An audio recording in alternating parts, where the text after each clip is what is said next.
Generally speaking, I think the following is true, that Israel is now being forced to fight a defensive and really existential war under more scrutiny than any Western power has ever had to endure for when fighting a war of any kind, right? So this Mhm. is like the most watched war in human history, um, and it's watched with a tremendous amount of bias to the disadvantage of Israel, right? So Israel is executing a kind of high wire act, and again, they're fighting people who are using a civilian population as human shields, right?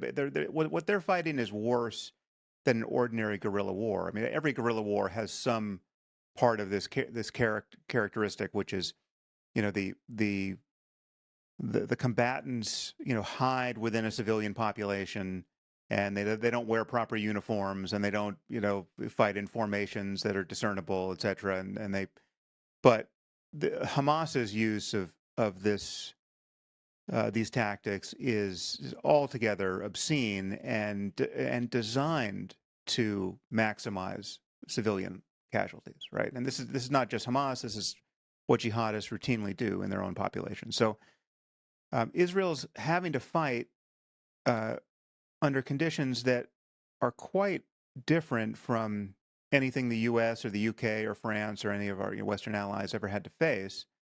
And um, I mean, just the deck is just stacked against it. Everything is spun to its disadvantage. I mean, just the fact that there are more UN resolutions against Israel than against all other nations combined, right? I mean, that's the environment in which Israel is having to fight this war. We're talking about an environment wherein after immediately after October 7th, before Israel had done anything, the world was already blaming Israel and castigating it for uh, even considering defending itself. While the bodies of families were still smoldering, right? I mean, it's a completely insane situation, and the fact that so many millions of people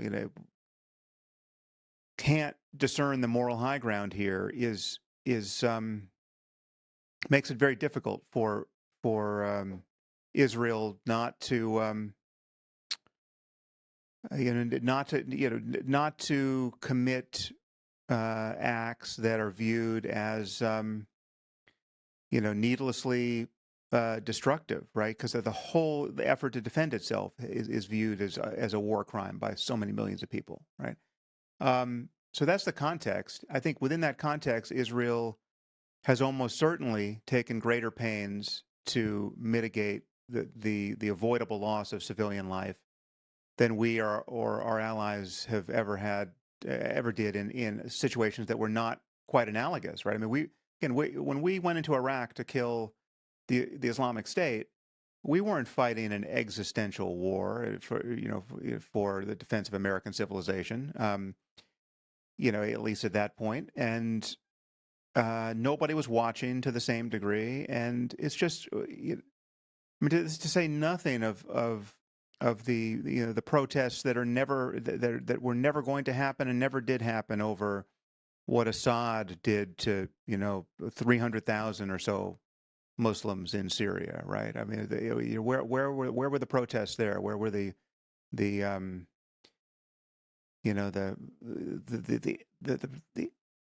what was the tsunami of videos on social media? It just didn't happen. So people really seem to care when non-Muslims kill Muslims, and they really, really care when Jews kill Muslims.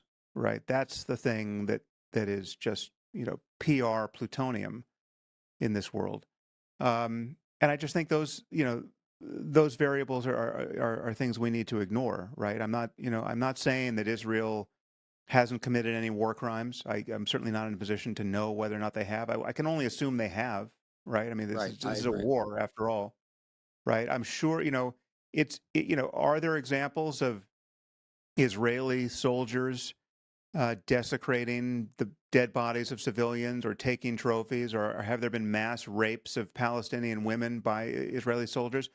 I haven't heard of anything like that.